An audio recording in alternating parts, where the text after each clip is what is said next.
He that causes all that exists to exist. He that is self-existent. He who directs the sunships of millions and trillions of years.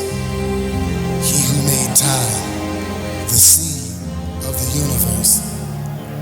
He's known among ancient Kemites as Amun-Ra, among the Hebrews as Ansof, Yahweh, and Elohim, among the Christians as Lord, God, and Jehovah, among the Muslims as Allah, the one God, among the Rastafarians as Jah, Rastafari.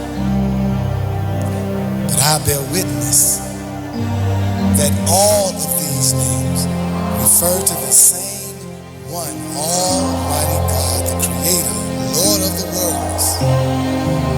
And it's to that entity that I give reverence and to whom I submit. I'd like to greet all of my listening audience in the greeting words of peace. Hotel, Shalom, Assalamu alaikum, Akbar Ghani, Alafia, Ashe, Ashe. Harold Emmanuel Charles III was born June 5, 1934, to the union of Reverend Harold E. Charles and Oretha K. Charles in Greenville, South Carolina. He was their only son. In 1955, he received a BS degree in biology, his MED, Master of Education, Teaching of Science from Chicago Teachers College, and an advanced certificate in administration and curriculum from the University of Chicago. Additionally, he received certificates of achievement from Howard University in African Affairs and postgraduate work in inner city studies education from Northeastern Illinois University. He served in the U.S. Army as a first lieutenant. Harold was united in holy matrimony to Mary Ann Mason in December of 1956 in Lexington, Kentucky. In 1958, he and his family moved to Chicago, where he joined and became an active member of Woodlawn AME Church. He began a career in research biochemistry, but changed to become a teacher after attending the March on Washington. Harold taught, Hannibal taught, for over 30 years at Farragut High School and 8 years teaching at Northeastern Illinois University. He taught at all levels from preschool, GED, to graduate school. He became a nationally acclaimed educator with over 50 awards, 3 national awards, and the coveted Star Award from the National Science Teachers Association. In 1968, he left the Illinois National Guard as captain to become a committed community activist, leading the Black Teachers Association and a successful community control movement.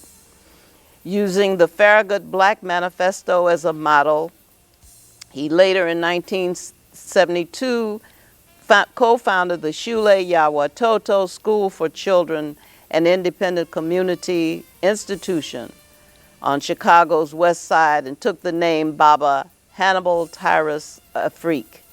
This institution succeeded for 31 years through self-alliance.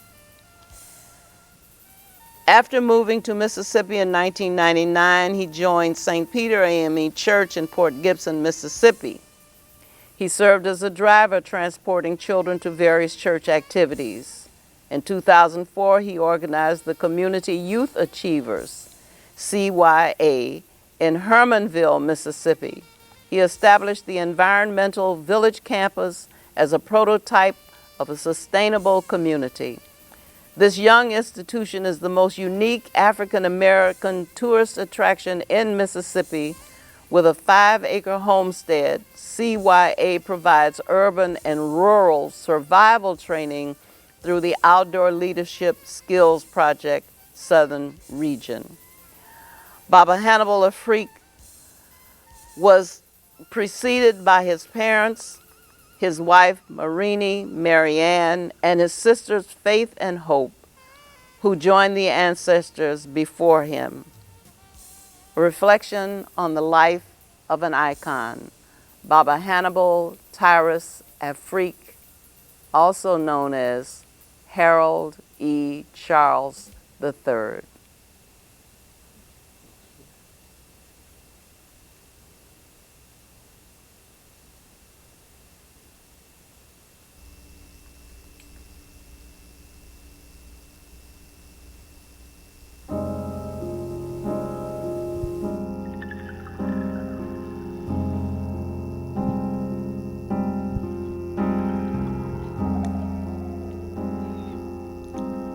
No complaints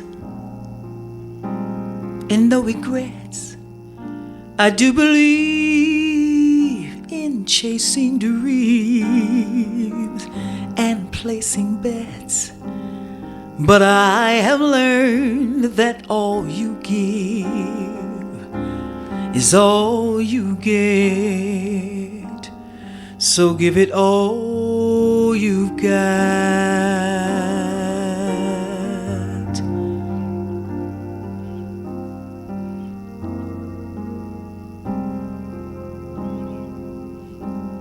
I've had my share, I drank my fill, and even though I'm satisfied, I'm hungry still to see what's down another road beyond the hill, and do it all again.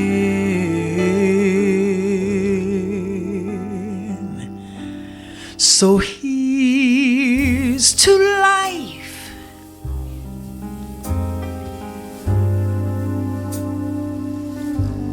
and every joy it brings.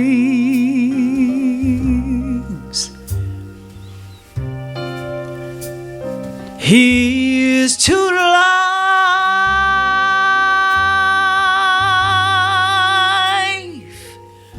to dreamers and their dreams.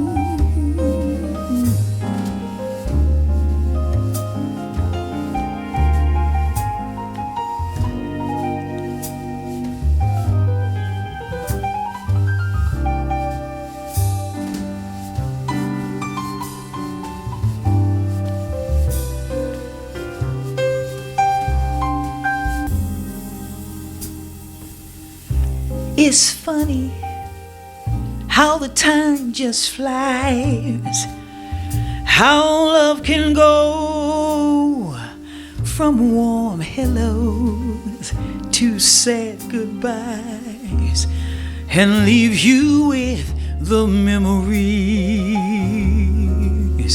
you've memorized just to keep your winters warm.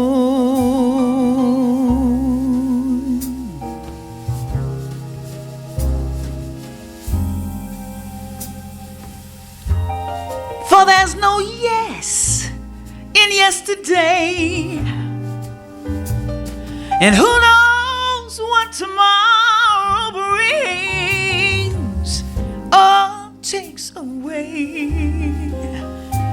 As long as I'm still in the game, I'm gonna play for laughs, for life, for love. So here's to life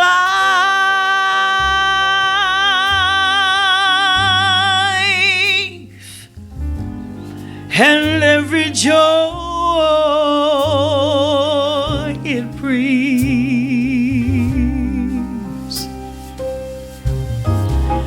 Here's to life, to dreamers and their dreams.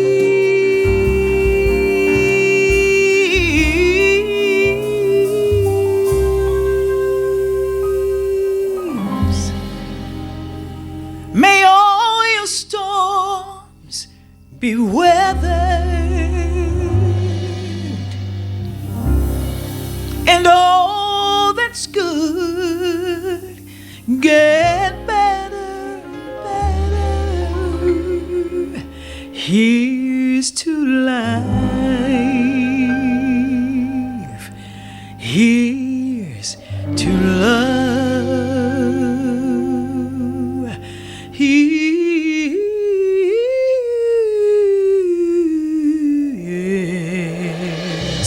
to you.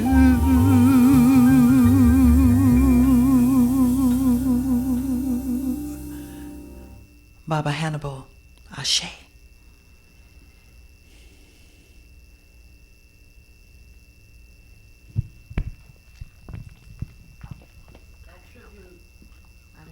By Joan Collaso, singing Here to Life, and I believe that's a Shirley Horn arrangement, if not a song that was written by her. But of course, Joan Collaso and Maggie Brown were part of the benefit at Malcolm X College that was held in April of this year for Baba Hannibal and Brother Okoro, Harold Johnson. And they are here today to help us pay tribute to Baba Hannibal, Tyrus Afrique.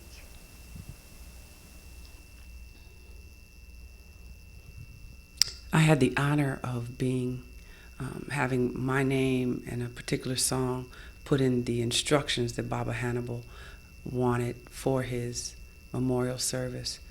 He asked that I be there to sing Everything Must Change. I'm inspired today to sing a song that's by my father, Oscar Brown Jr. His lyric reminds me of the kind of strength and the kind of advice that Baba Hannibal Afrique would give to us all. Forgive me if I seem to preach, but there is something that I want to say, a message that I hope will reach the people who are throwing life away. Call it my philosophy, and that is why I pass it on to you, 'cause it works so well for me and help me get away from strife. Hope you listen carefully. They say the truth will make you free, and that's the way you want to be, 'cause brother, this is your life. Now, long as you're living, you better remember, time you are spending comes to an ending. While you are sleeping, lifetime is creeping. Wake up and taste it, be foolish to waste it. Sample and savor all of life's flavor, long as you're living your life. Now, long as you're living, you better remember, folks who are lazy are playing crazy. You gotta keep moving, keep on improving. You won't be hurried after you're buried. Live every minute, put yourself in it, long as you're living your life. Long as you're living, you better remember, you'll never beat life. Don't try to cheat life.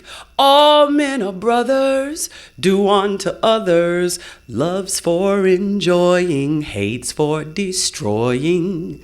Never forget it, or you'll regret it, long as you're living your life. Forgive me if I seem to preach, but there is something that I want to say, a message that I hope will reach people who are throwing life away. Call it my philosophy, and that is why I pass it on to you, 'cause it works so well for me and help me get away from strife. Hope you listen carefully. They say the truth will make you free, and that's the way you want to be, 'cause sister, this is your life.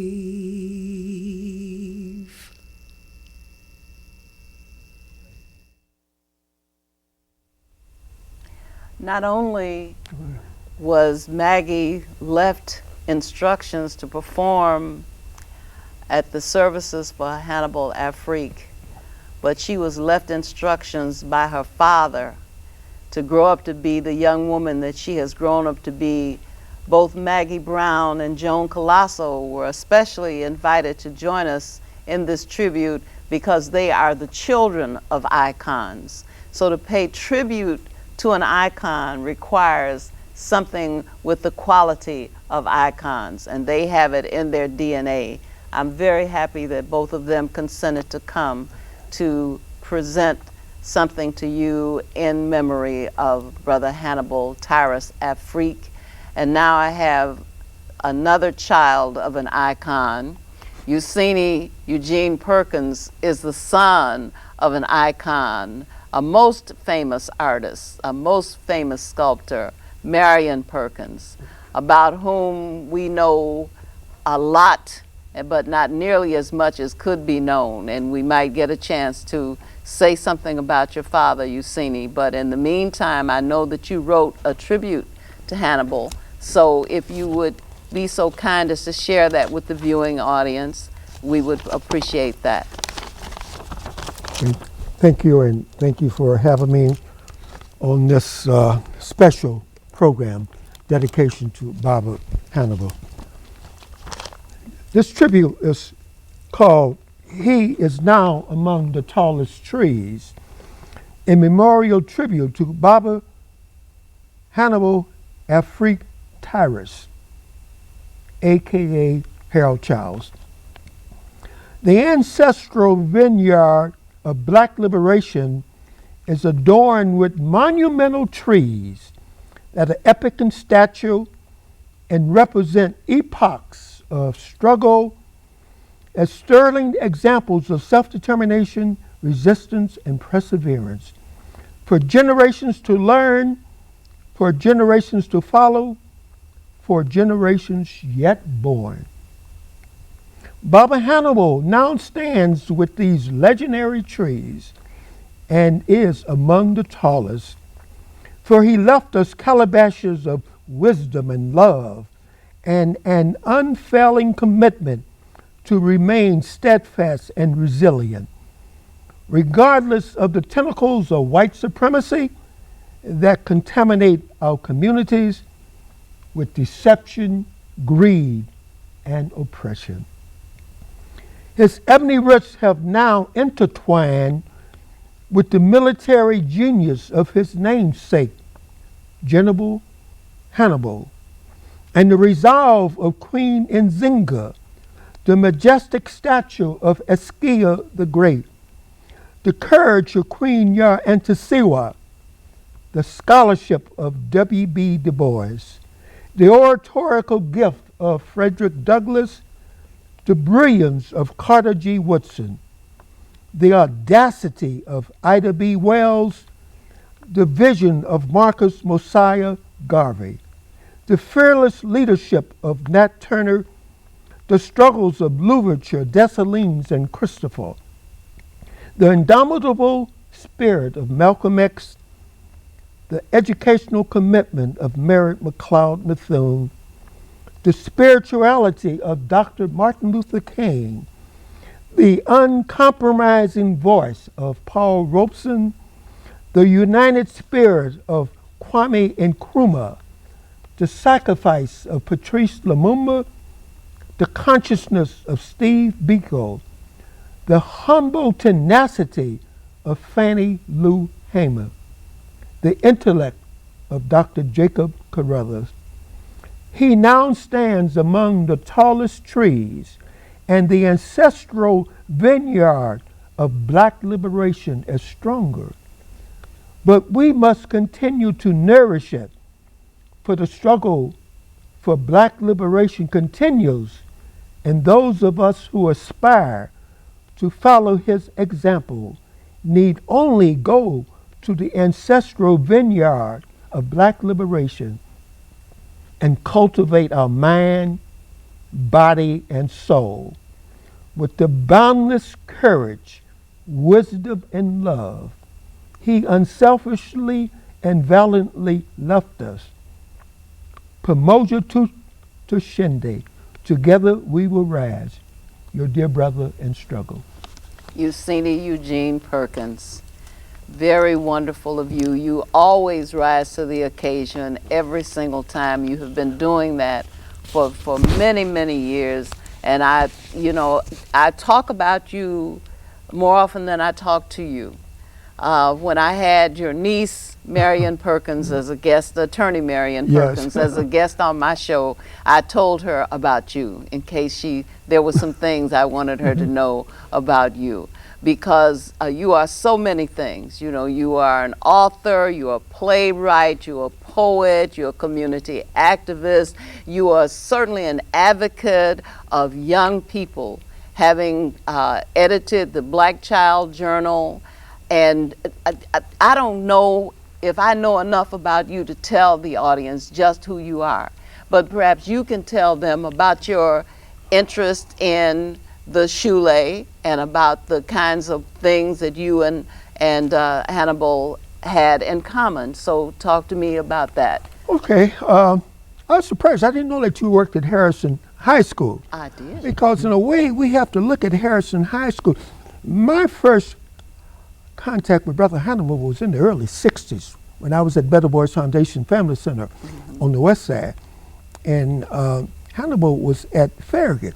But you had a serious problem at Harrison High School. Exactly. And I think the principal, correct me if I'm wrong, was transferred to Farragut, but he had done a very poor job at Harrison. And you had this tension between the Hispanic community and the Black community, unfortunately. So that's when I first met Brother Hannibal. I don't know exactly when, because his presence is so overwhelming. But I do know that we were both interested in kids, children. So we had a common bond right at the beginning. And a lot of people, well, I did listen to the first segment, and they mentioned Hannibal's tireless commitment and involvement with the parents in Lawndale. He may have started the first parent community-based organization that addressed its concerns to improve the public schools. It could have been the first, because they used to meet at Better Boys Foundation. Ida Mae Fletcher, the concerned parents of Lawndale, that was the group that he helped to start. And as you know, on the west side, you also had Nancy Jefferson, she was starting the group, and Marion Stamps and Cabrini Greens. So this idea today I hear about community control of schools, parental involvement, Brother Hannibal was doing that in the early 60s. And these sisters were committed and very much involved in the whole educational process. So I think his may have been the first in this city, maybe the country. Another thing that Brother Hannibal was very much involved with, what do we do with these so-called kids that do not function too well in the traditional educational setting? We're facing that problem today. Anytime you got about, 5 or 6 out of 10 kids dropping out of school, I mean, that's very serious. So he and Joe Rosen, who was the superintendent, a white man, very much concerned about Black students, began the Farragut Outpost at Better Boys Foundation. That may have been the first alternative school for kids that could not adjust to the traditional school setting.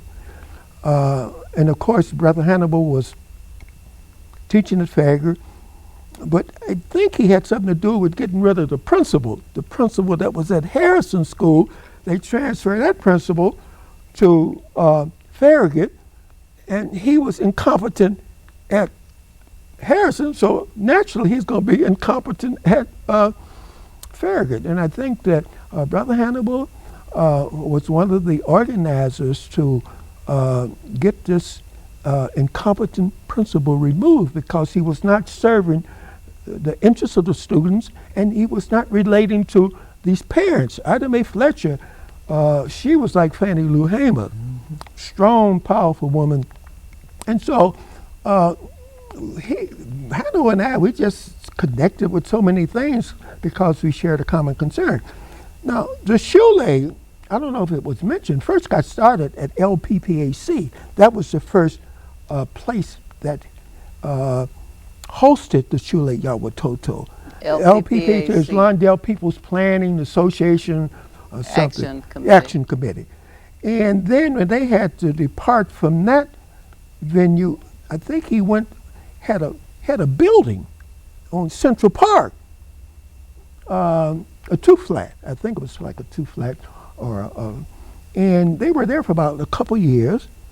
And for some reason, something happened where he had to relocate.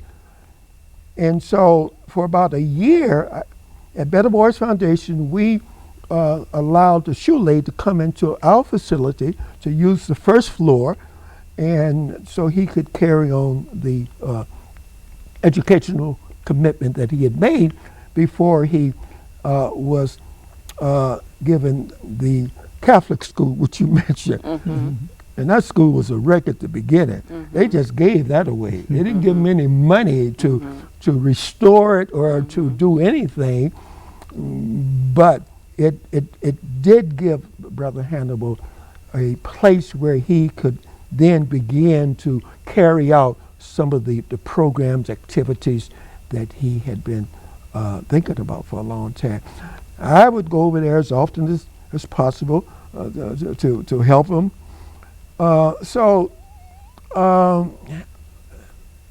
Baba Hannibal was such a major force in Lawndale on the west side of Chicago, of course, beyond that. But that's where he and I first would coalesce, do a lot of things, and just support each other, because it was mainly about these kids, about these children. Because as you recall, the Willis wagons were in existence there, yes. Putting out schools in these trailers and everything.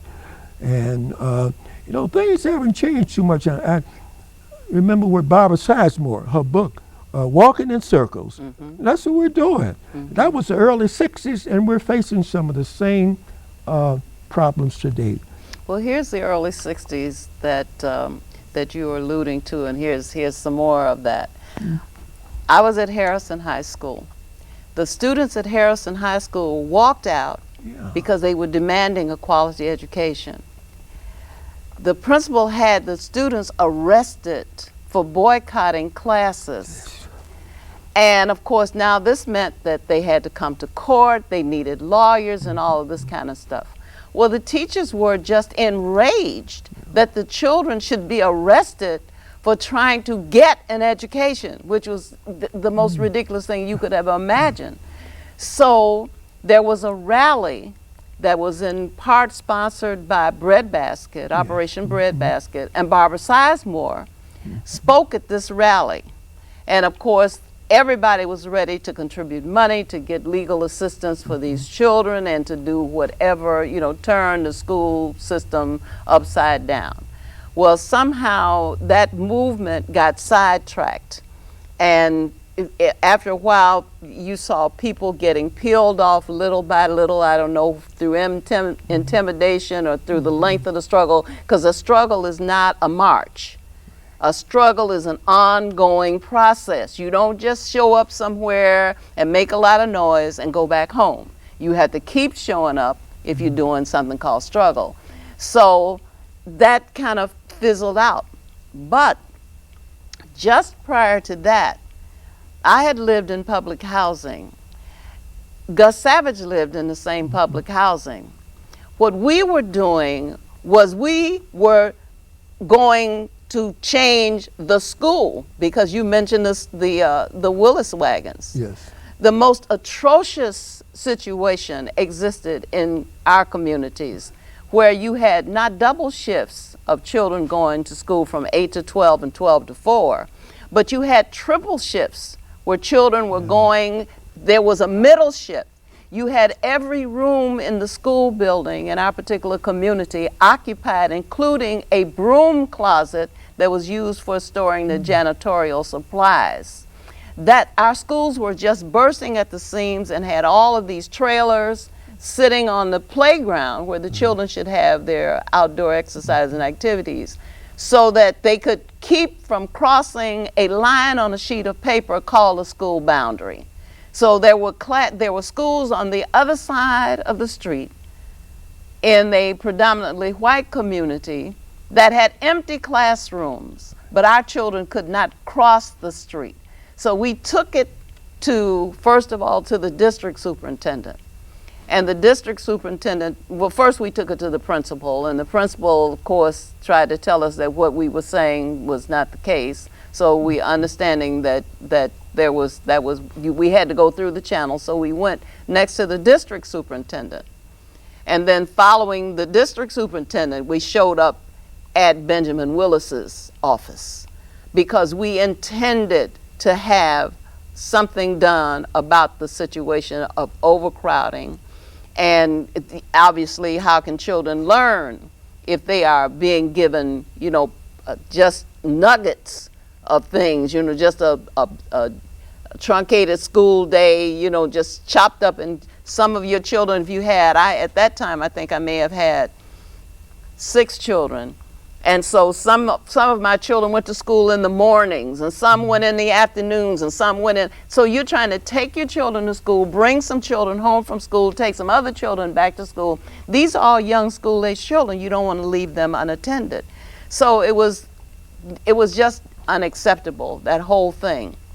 So on the west side, we were doing all that kind of stuff. In the meantime, we were also trying to do something about the political control of the community with all of these precinct captains who lived in western suburbs, but who were precinct captains and ward committeemen and alder people and everything else in the community with all the patronage and everything. You named it in your book, Home is a Dirty Street. We did not know what to call where we were. Useni said it's a ghetto colony, and he coined the term get colony, which meant a community, an impoverished community that is controlled externally. And so we were fighting against that, and we had all kinds of issues trying to fight that. In the meantime, Hannibal is fighting the same fight. But he's taken it a step further. What he has done now is he has not reconciled with the public schools, but he has decided that he needed to provide an alternative to that, run a parallel situation for our children, because the public schools is, that's a whole nother animal, and it may take forever. By the time you get something straight in the public schools, your children will be grown up, and your own personal children will not need the changes that you're making. So this 60s that you're referring to was that period, period of time when we were black and proud, where we understood some things, where we understood that we were under the heel of domination, and that nothing was going to change if we didn't change it ourselves. And risk had to be taken, and the struggle had to be waged. Somewhere along the lines, I think they convinced some of us that the struggle had ended, and that we had arrived, and that we had no further need to struggle, because now we're able to do things like move out of the projects and buy a house, put a down payment on a house. Now we're able to get off the CTA and buy a car. Now people are able to get employed. I know some of the people in the organizations that I was in started dropping off because they got patronage jobs. I looked up one day, somebody was a crossing guard on the corner, somebody else was in Chicago Housing Authority. You couldn't live there and work for them and fight them. So all they did was hire a bunch of our key people. And you looked up and folks was working for the CHA, and they could no longer struggle. So I think Hannibal had to be aware of the fact that our struggle was undermined by all of this, buying off people and distracting people and making people feel as though there was no further need to struggle. That the public schools, now that they built a nice new building at Roosevelt and Homan, no, that's California. They built a nice new school at California and Roosevelt Road, a big new school. The control was not given, but they at least relieved the overcrowding. So they did some cosmetic things to make us feel, make some of us feel that we had won. But we had not won because Hannibal was fighting for the critical thing, which was community control. Right. That's right. So if the community is not going to control the schools, I will love you forever if you never write another word for the book, Home is the Dirty Street, The Social Oppression of Black Children. And I said, how could anybody read the title of this book? How could anybody read the subtitle of this book that says, The Social Oppression of Black Children? How could we know that black children were being socially oppressed and not be up in arms and enraged and busy doing something about that? But I don't, what was the impetus for that book? Because you saw it clearly. You saw the problem. Well, I was working on the West Side at Better Boys Foundation, and it was something that I saw directly, that the kids coming to our agency, we had a very effective program at Better Boys Foundation. But then a lot of our kids were getting in trouble. And I began to understand that there was another influence that had more influence than what we were providing at Better Boys Foundation. That's when you named And the that street was the institution. streets. Street institution. And then I recall when I was growing up in Ida B. Wells, I come out of public housing, in Ida B. Wells, and young people spend so much time in the streets. And we know what's happening today. And they talk about the early curfew. I don't think that's going to do anything. Kids going to be out because the streets have played such a major role in the socialization of young people, unfortunately. And so that's what I was trying to, from an empirical perspective, to capture that situation. I would be out in the streets with kids, who they were relating to, and so it was an empirical experience that I went through, and the West Side of Chicago is very interesting, as you know. I mean, I lived on the West Side. Yes, that's what I said. As you know, you had so much happening on the West Side. The West Side Organization, the Garfield Organization, the Black Hand Society, and some of the gangs, specifically the Vice Lords, and then the conservative Vice Lords, the Egyptian Cobras. I was involved with most of these organizations to some extent, and so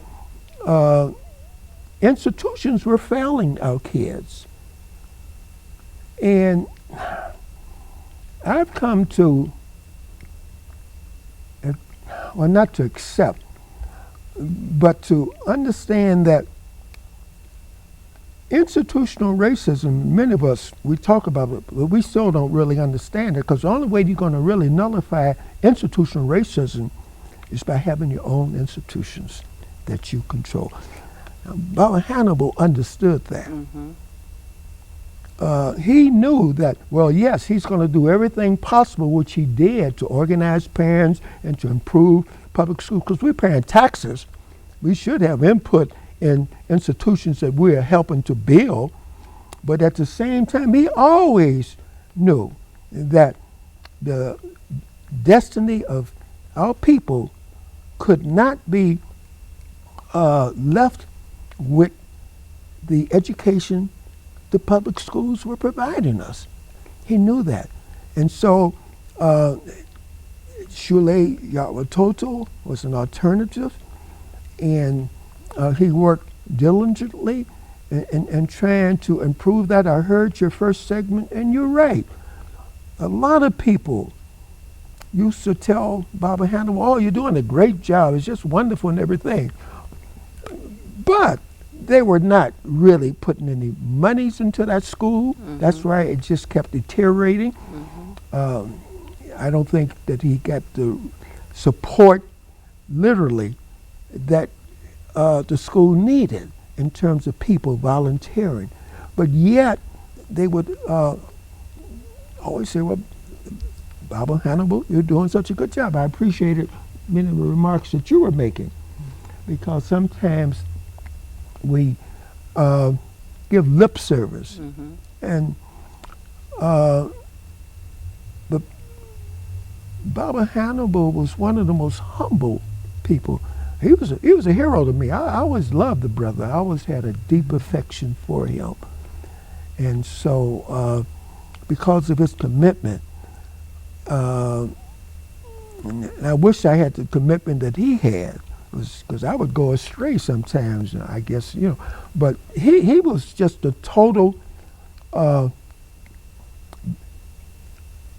person that what he spoke, he tried to exemplify in his behavior. And he did that. Yes. Which is why Rasheed always comes up with the right thing to do culturally. He always, I think you're ahead of your time. I really do.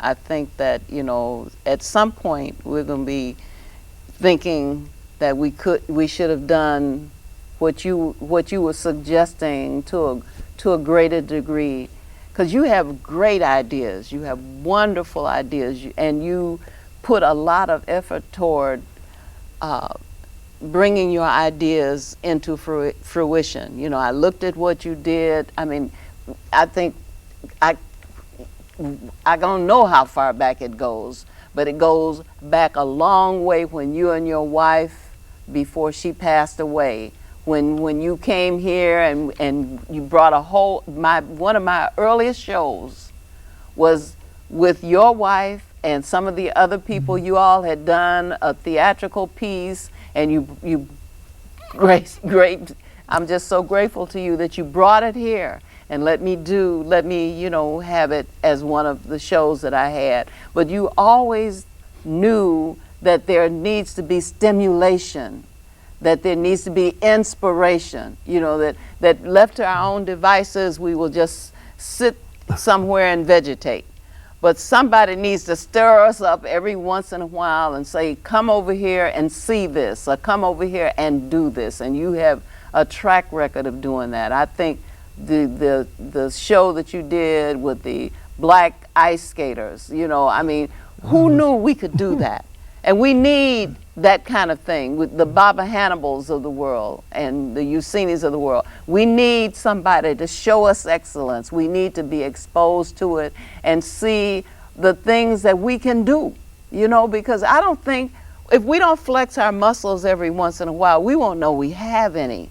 So at some point you have to challenge yourself. You have to do something that is not just, say, the run-of-the-mill thing. And somehow, I think probably Baba Hannibal has rubbed off on all of us, because I know that I've always been proud of your work, and of course his work. Of course. And it's easy a lot of time when you have examples. Useni and Baba were examples. We talk about gangs and things that's leaving this community, and the people just mesmerized as to what to do. But Useni had wrote a book about gangs. I don't know if that may have been the first book that was even written. Some in-depth, informative, common sense approach how gangs come into fruition, how they should be dealt with. He was talking about that years ago on the west side of Chicago. People don't know about his work at the Better Business Boys. I've learned so much just sitting right here now about history. Back to it being documented. If we could have documented all of the history that y'all just shared about Farragut, Harrison, I went to Crane, all that history, a lot of the teachers today could benefit of how to approach the horrible conditions that exist in our school system today. If they had this. Now, they ain't documented. Hopefully the masses will get a chance for CEO show as it airs, and they will begin to learn this history. We have to document what we're doing and pass it down. But like Baba Hannibal said, we got to create our own institutions. Absolutely. Yes. And that the book on gangs, that's obsolete now because the gang situation today is entirely different from what I described in the explosion of Chicago's black street gangs, unfortunately. I don't understand it. I still come in contact with a lot of former gang members. But the fact that you took the time to try to understand it. See, we can't just throw up our hands and say, I don't understand it. We have to try to understand our condition. We have to be very realistic about our condition, and our condition is not the condition of a middle class and a lower class and an underclass. As black people, we all share the same condition, and it does not matter about the trinkets that you might be able to make use of. We all share the same condition, and that condition is a condition in which we have too little control over what the major decisions that determine our lives on a daily basis and our destiny.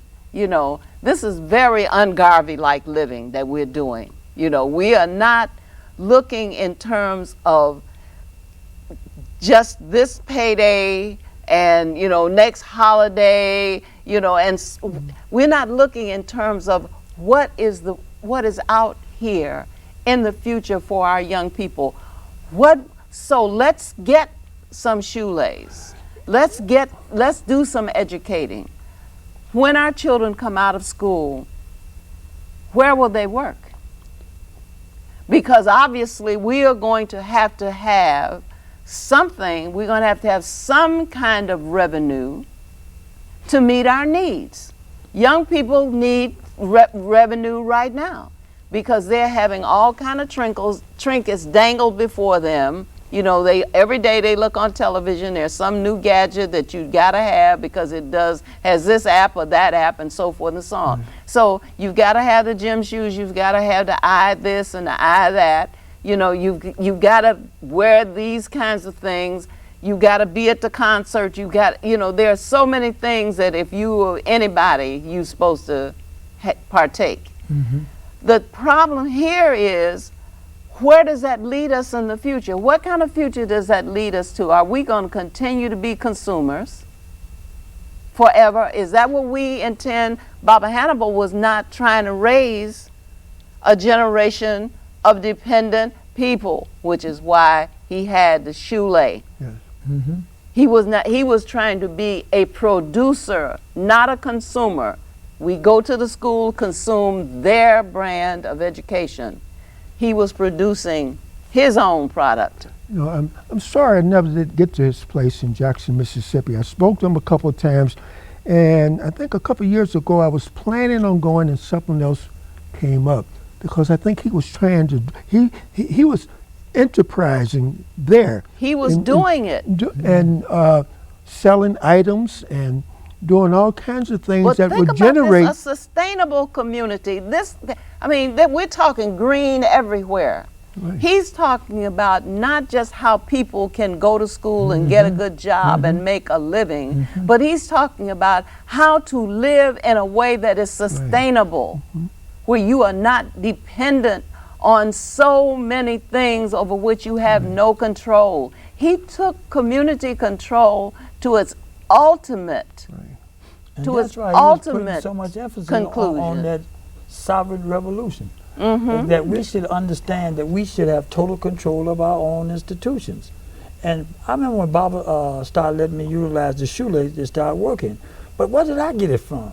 I had a model. I had Useni, I had Okura, we had Val Ward, you had Abinah, was out here. The arts is a powerful, powerful tool. Absolutely. That's why they try to extract it up out of the schools right now. And it's a proven fact, when children get involved with the arts, they excel in academia. So if they take that away, how much damage are you controlling? And this was a form that they could have an outlet economically. Because they can go into the arts and begin to make money. When you look at Joan was singing today, you look at Maggie, That's a business they get that provides economics. I'm glad you mentioned arts. Maybe at another program we need to talk about the arts, because you got more talented writers today, musicians in every genre. What is lacking is the consciousness, and I'll say that. They don't have the consciousness. Some of them do, a few. But during the Black Arts Movement, and we need to talk about that sometime. Okay. We may not have had the talent that some of the young spoken word artists, some of the artists from the hip hop, I mean, for them to create words and languages and images the way they do is fantastic. Oh, yes. But I think what is lacking is the level of consciousness. During the Black Arts Movement, we had the level of consciousness, and some of our works were poorly written, but the consciousness is what we had, and I don't see that today. And I come in contact with a lot of talented young people, gifted young people, especially in the area of literature that write very well. But what are they writing about? How can you write about the black experience today without dealing with some of the social issues and political issues that we are facing? I just don't see how you can do it. Because we're what Attorney Thomas and Todd calls hydroponic. Hydroponic meaning that you are growing not in soil, but you're growing in water. We are, when you remove a people from their culture, or their culture from them, you have destroyed the roots that will grow them into whole people. And so what you get is some apparition, something that looks like lettuce, you know, but it doesn't have the nutritional value of the same plant when it is grown in fertile soil. We do not have the fertile soil of our culture, and it's amazing that there's any consciousness left at all. During the Black Arts Movement, your writing mattered less than what you were expressing. Yes. You know, there had to be a purpose. You were not writing poetry. This was not roses are red, violets is blue time. Black people were struggling and dying. Nobody wanted to hear you come and talk about those kind of things. They wanted to hear you express the things that we needed to hear that would lead toward our liberation. We knew we were oppressed. We wanted to have some discussion of freedom and liberation and sovereignty, you know, and nationhood, and self-reliance, and do for self. We wanted, those were the kind of messages we listened for. And if you weren't bringing that message, if you were somewhere, you know, playing a violin or something, we weren't that much interested in the message. So, but our artists are not, they're not actually dependent upon us. You know, they can make a rap song and they can call all the women all the names, you know, and they can denounce everything that's holy and sacred among us, and they become millionaires for doing it. You know, they can endorse all the toxic beverages that will actually kill our young people, and they just simply get another contract to do something else. So that our people are being rewarded in some cases for betraying our interests because they don't know that they're part of us. Claude Spivey was formerly with the Funkadelics. Parliament Funkadelics has a group, him and his wife Dina, called Rhythm and Blues and Funk Foundation, that we have teamed up with. It's over 3,000 famous artists. Kool and the Gang is a part of it, and we're now all working together because they'll try to get portions of their royalties that they was beat out of. But what they're focusing on now, the new movement they want to start, of conscious music. They want to have control of the copyrights control and of all their masters that they make. But we're tying this into an economic adventure where the audience will be financially rewarded. So the only thing they're doing is redirecting advertising dollars instead of paying radio, TV, and newspaper people who go out and tell people about shows, we all do this all the time. Mm-hmm. Why not reward the audience? I would have to pay Sun Time, I would have to pay VON, Mm-hmm. V103, or anybody else. So if you bringing people to the show, why don't I reward you? For if I rewarded you, you would tell even more people. Well, Everybody gets paid out the arts industry, which is a multi $6 trillion industry, but the most important people is the audience. I have to terminate this conversation. I really wish I didn't, because I have two housekeeping things to do. One is to make the audience aware that the music that we began with and will end with is by sax preacher Oh, Darrell Wilson, Minister Raheem. That is his voice at the beginning and his amazing grace at the end. And Joan Collaso, who was with us also today, has a new CD out. It's called My Favorite Things. And Maggie Brown also. We need to support the people who support us. Normally I don't try to do anything commercial, and I'm not doing anything other than saying that those people who bring value to our community must be supported. We cannot allow them to live, any kind of way without our support, because if we don't take care of them and they have to be taken care of by someone outside the community, we might have a different situation. I'd just like to make one comment, because you mentioned it at the first segment. We need to keep in touch with each other, and especially our elders that have done so much. I'm thinking about Wally Sadiq, Lou House. Went to his funeral, I think it was last year. Really? Gee, I hope Wally Sadiq made his transition. How many of us were there? I didn't know it. Very few. Yes, Wally Sadiq, I a.k.a. remember Lou him. House. Okay. He did so much in the whole area of medical scholarships for blacks, and he was in the vineyard struggling.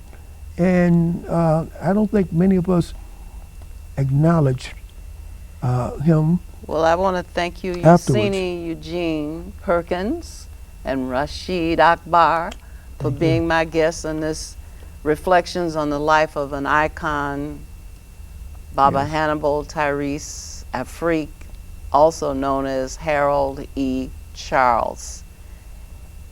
And now I end this program with Amazing Grace by Sax Preacher.